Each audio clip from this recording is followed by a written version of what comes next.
44. The Birth of our Lord. The accounts of our Lord's birth give us the story of the world's most glorious event and its greatest invasion.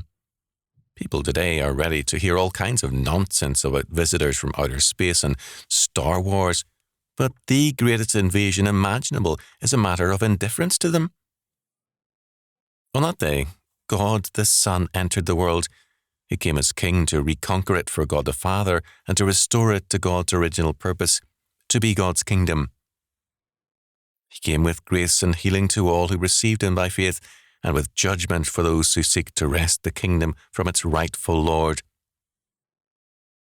Our Lord's coming tells us of his great salvation, and it makes clear that his life is only a tragedy or disaster if we reject the King. Stop looking at the world with the eyes of dead men who see nothing except wars and rumours of war, griefs, disasters, and the emptiness of sin. To see the world with dead men's eyes is to be dead ourselves to the Prince of Peace and life. Let the Christmas carols resound in your heart with the joy of the King. God rest ye, merry gentlemen, let nothing you dismay. Remember, Christ our Saviour was born on Christmas Day.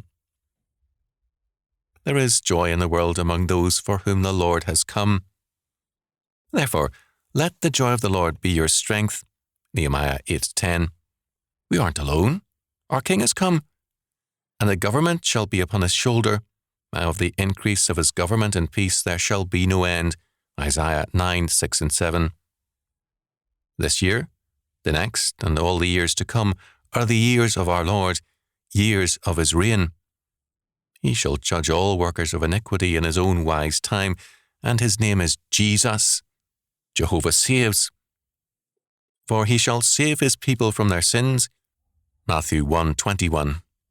Therefore, this is our day, our time, and our world, because we are the people of the King. Rejoice.